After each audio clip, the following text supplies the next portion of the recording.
Okay, so I'm going to record a screencast of me recording a test-driven way to make Roman numerals. So it's going to be a converter, which will, if you enter a number into it, it's going to give you the Roman numerals back. I've done this a few times before, so I'm quite familiar with what's going on.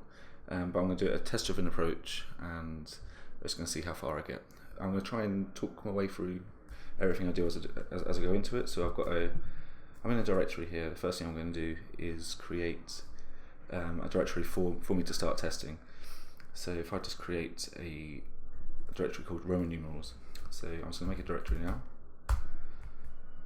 called Roman numerals. And I'm going to cd into that directory. And if I do ls, you'll see that it's a blank directory. So when you're building software, it's good to have one for your specs, so you can run your tests, and another one for your code, which I'm going to call a lib for library. So I'm going to make a directory for, first of all, just for my tests. I'm going to build it from the test up. So here's the spec folder which I'm creating, and inside there I'm going to make a folder called Roman Numerals Spec and .rb. And just to see if everything's working, I'm just going to run RSpec. I've installed RSpec as a gem, so if you want to install RSpec, if you just type in gem install RSpec, and if you've got quite a modern version of Ruby, that should be good. But I've already installed it on my computer, so I'm just going to run RSpec by typing in RSpec. And what that's going to do is it's going to go through the directory structure, look for a folder called RSpec, and then go inside that folder and look for anything with a file name that ends in _RSpec. So if I run this, no examples found. One thing I've noticed is that my my Roman numerals spec is actually in the main directory. So if I run it here, I need to move Roman numerals spec.rb into the spec folder. So I'm just going to go ahead and move that now.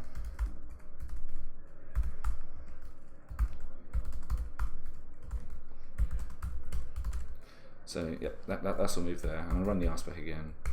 I should still have the same, so no examples found. So I'm going to go ahead and open up my editor now. I use Sublime, and I've got a shortcut set up just to open the entire directory that I'm in. If I just run this command here, so that pops up, and now I can start coding. I'm inside the directory, so if I just click on the file that I want to start writing in, I'm good to go from here. So the first thing I'm going to do is just do describe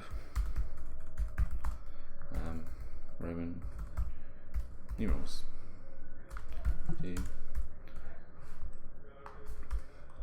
And inside there, I'm going to say my first test. I think with Roman numerals, it's going to be quite a good idea to just test that. If I give the class itself a number, it will return me the converted number for that. So I'm going to create a lot of my syntax as I go. So it should be able to convert 1 to I.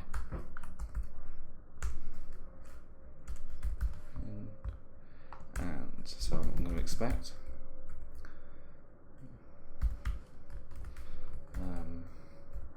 Roman numerals dot convert. So I'm going to create a convert method here. Whereas if I give it 1, I want it to return back to me. Once it gets called with 1, I want it to return back to me a string with I in there. So let's just save that and give that a run. Occasionally I'm going to press Command K just to clear the screen, just to give me a full terminal to work from, and I can start from the top. So I'm typing RSpec.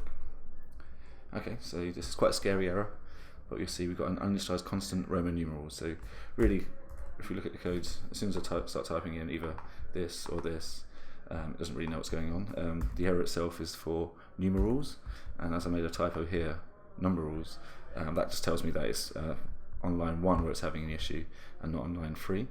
But I'm going to correct the typo now. I'm still going to have the same error, but every time I make a change, I like to just run my test just as a sanity check, and it's more force of habit than anything else. So let's have a look. So okay, so we don't have Roman numerals. So I'm going to create this now. So back inside my terminal, I'm in the top level. So I'm going to create a lib directory. So I'm going to make a directory with called lib, and I'm going to touch inside lib a folder called Roman Numerals, and that should now appear inside here, ready for me to do that. And here I'm going to create a class called Roman Numerals, and I'm going to run this because I made the change. I still don't fully expect it to work because I'm not requiring it inside my RSpec, but I've created it there, ready to be used. So here, if I just do require online one require Roman numerals.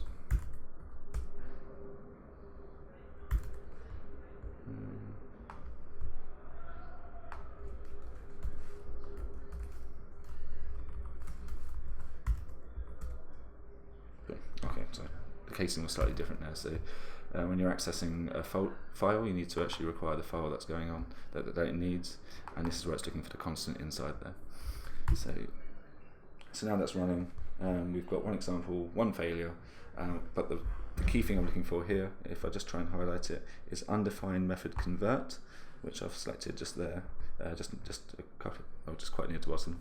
So I'm going to try and satisfy this first of all by creating a method inside my class called convert. So to define a method, I'm going to type in def and convert.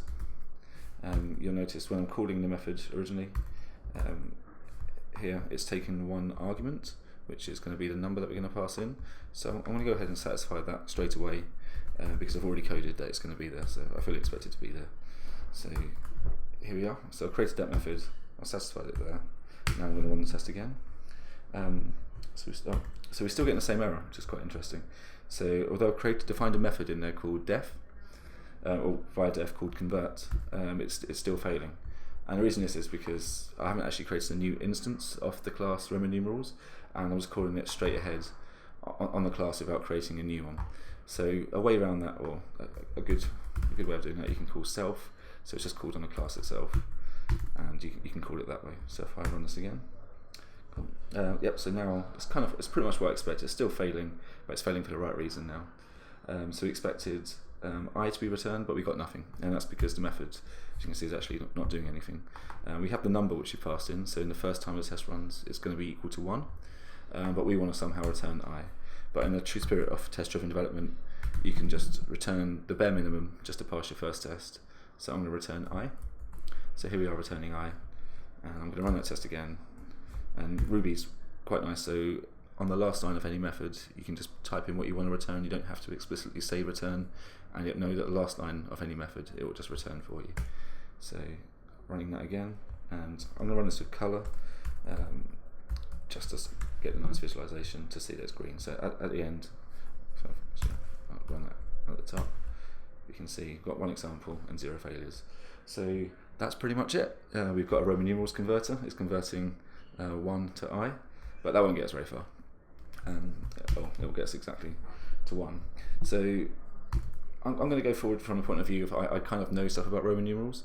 I know that you've got 1 equals I, V equals 5, X 10, and so on. So I'm going to deal with those main categories first, because I think that's going to get me a lot of the way to sort of like deal with the logic and the thinking about the rules of Roman numerals. So I'm going to start from that point of view, but there's various different ways of doing it, but to me that sort of makes a little bit more sense. So let's have a look what we've got here. So I'm going to create my next test just to satisfy that. So it should be able to convert 5 to V. So you expect Roman numerals convert 5 to equal V. And we fully expect this to fail just because all we're doing is returning I every single time that method gets called. We're not making use of the number which we're passing in. So maybe we should start doing that. So if we have a look at what we've got in, we know we've got this number. The first time the test runs, it's equal to 1, and then it's still going to return I. But the second time the test runs, or the second test that's in there that runs, that's going to be equal to 5. So we can abuse that. So we can say return return v if number equals 5. If you run that again, we've got a passing test. And of course, so we're explicitly saying return here on line 4. That's because if the number is equal to 5, you can return out of this, and this line here on line 5 will never get called. But if it's not equal to 5, it's going to go on to line 5 and return I. So I can keep doing this all the way up. So I'm going to write the next test now for 10, but I'm probably going to solve it in a slightly different way, because you can go on forever. And we're aware there's about 6 to 12 different combinations of what's going to be there. So if we keep doing an if statement for each one, it's going to get a little bit messy, and we're soon going to outgrow our code, and it's going to look messy and verbose. So if I write in 10, so we should be able to convert. I'll type it there. Able to convert 10 to x. As I said, I'm going to solve this in a slightly different way, and that's purely because I've done it a few times before. I know kind of what I want. I've done a few things like this before, a few mappings. I know what good tools, what good tools there are to use to map certain things to certain things. So I'm going to talk you through that. So Roman numerals convert 10 to equal x. So run that. So just run it here. We expected x, but we got I. So looking at this problem here, I know I'm going to keep repeating that. So pretty much every number I pass in, it's going to have a certain different. It's going to have a different value each time. So I'm going to go and try and model this with a constant here, because Roman numerals, that there's only a finite amount of rules, and they're not going to change anytime soon. So I'm going to make a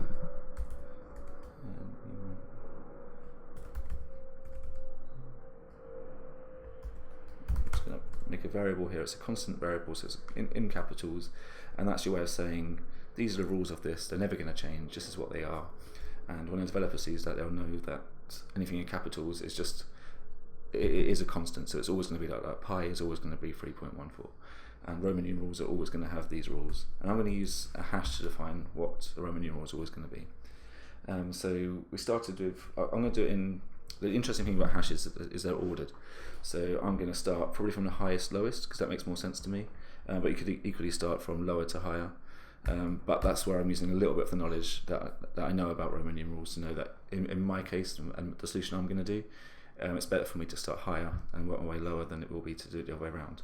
So we're dealing with 10 right now. So I'm going to start with 10, and I'm going to give that a value of x.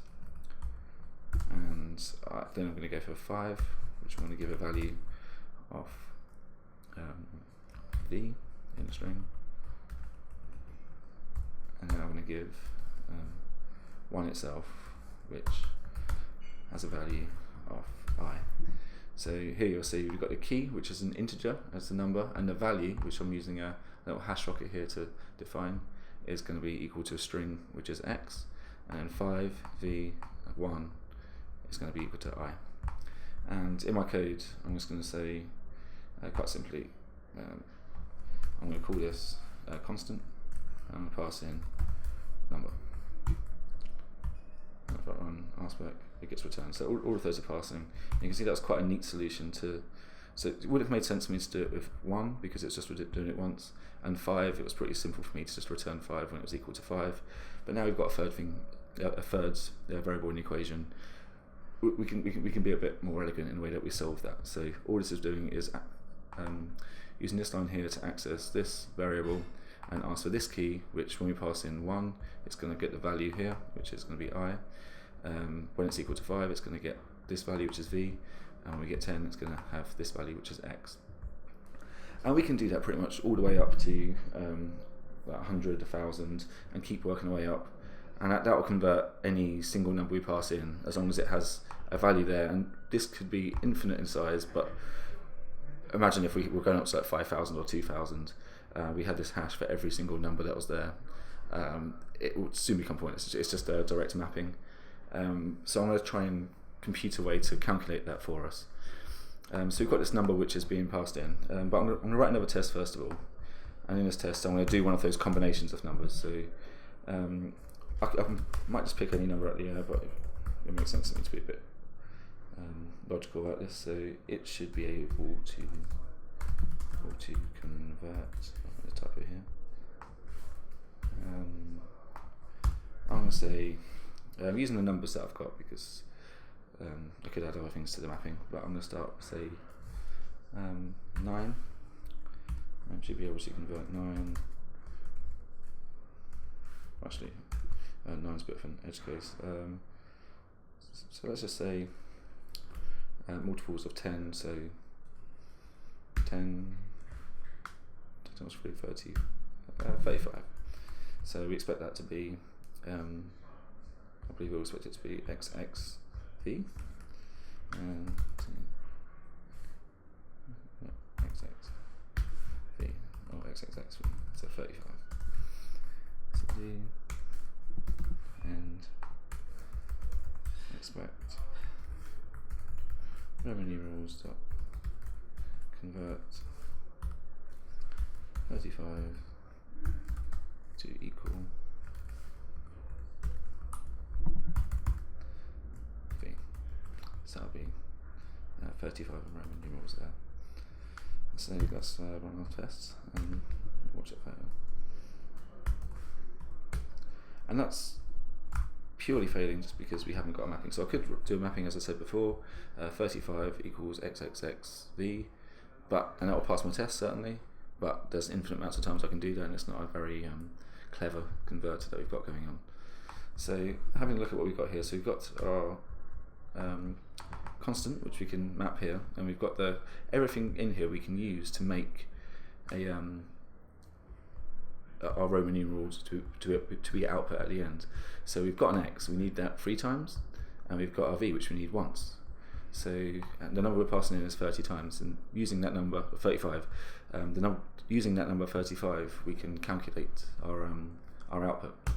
So the first thing I'm going to define is an output string. So I want to have a return string at the end. So I'm going to call that a Roman numeral. I'm using that word quite a lot here, but this is just an empty string, and it's all lowercase. So it's just the scope for this variable here only lives inside our method. And I'm going to now, using the number 35. I'm actually going to loop through. This is why I decided to have the constant in descending order. So I'm going to loop through it. So Roman numerals dot each do, and I'll bring this down. Let's do.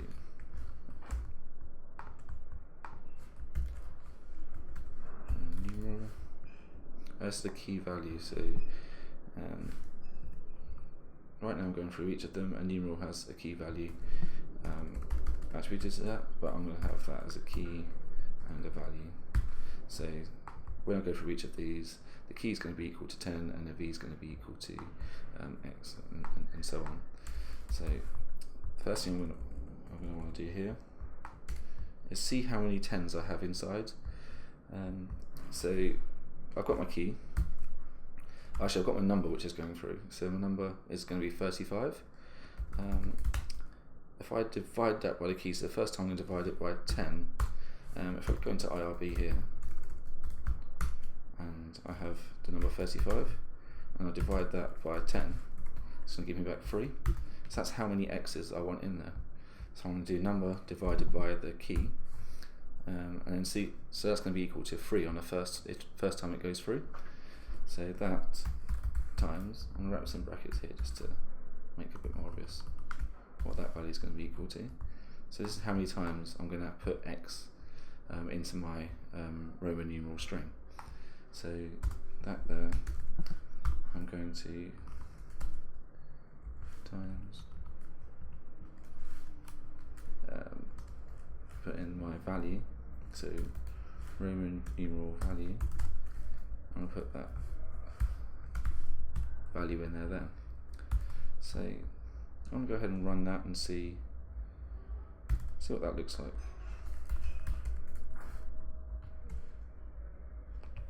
So you have a slight error coming through there. So returning the entire array. So I'm not returning the string.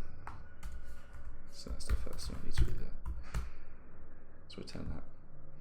So it's kind of worked, but what's going on here? So in the first instance of 5, which you can see just here, it's definitely got the 5 in there, but it's got 5 i's as well. And the same you can see for the next line down. It's definitely got the x there, but it's got the v's. So it's doing all the logic, but it's not actually, it's doing it every single time. So we need to reduce the number. So when we run this line here, we need to take that away from the original number.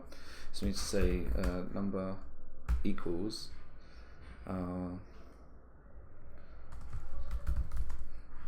number minus the key. Just going through, so it's going to do that 3 times. So if we run say 10 3 times, the number is going to be equal. So the first time it goes through, the number is going to be equal to the number itself minus the key which has gone in originally, and it's going to keep reducing that down. So I'm going to see if that works. And of course it didn't, because I haven't got my key, so I called it K for key. It's me using my shorthand there. Okay, so that's passed all of those tests there. I'm going to neaten this up a little bit. So I've got number equals number minus K. So I'm going to say minus equals. It's quite a subtle difference in the way that's done. Yeah, so that's now passed up there. So that's a lot of what I need to do. So I'm returning what's going on there, but of course I need to make this a little bit more robust. So I need to add more things in here. So I need more key values, because we've got 100 and so on. So I'm going to add another test here. So it should be able to convert 996 to what will 996 be?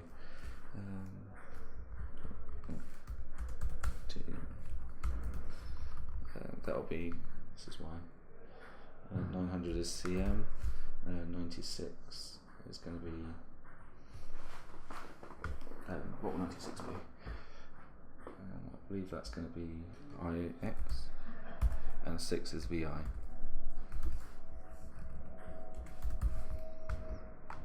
So I expect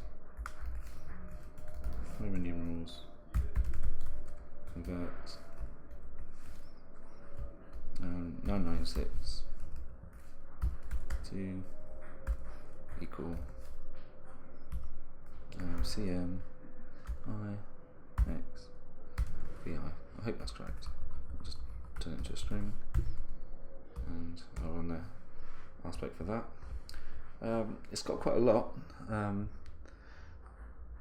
don't want to count, but I'm guessing that will add up to 996. So what that really means is I need to change my mapping to incorporate all of the main ones that are going on there. So I've got my 10, 5 and 1, so I'm going to go up the ladder. So after 10 we've got 50, which is going to be equal to L, and then above that we have C, which is equal to 100. So if I put 100, that's going to be equal to C. Above 100 we have 500, which is equal to D. So 500 D. And above that we have 1000, which is M, I believe. So 1000.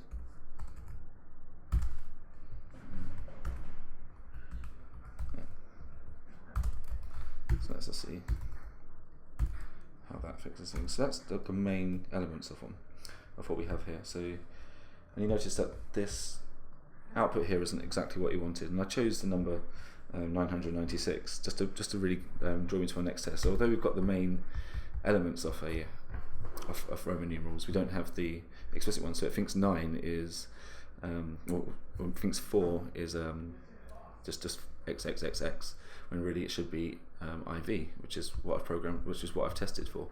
So we could try and come up with a clever way around that, but there's only six different variables of what that can be. We've already got 6 anyway, and having a hash of 12 different key value pairs really isn't that bad. Sorry, 13 or 14 different key value pairs isn't too much to iterate over.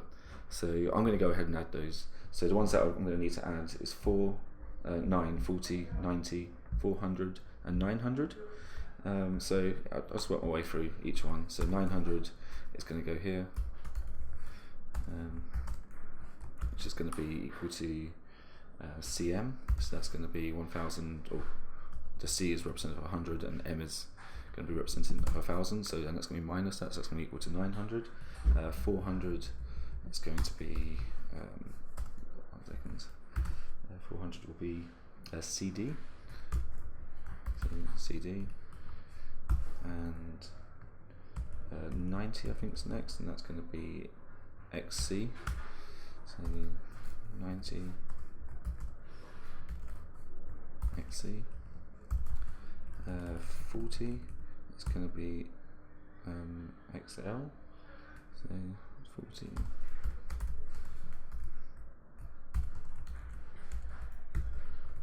XL. Common 9 is going to be IX. So 9 is going to be IX, and 4 is going to be IV.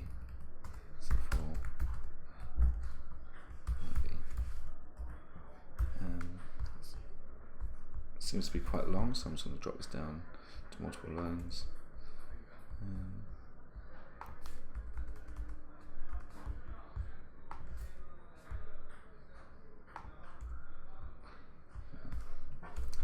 I should do that. I'm going to run this,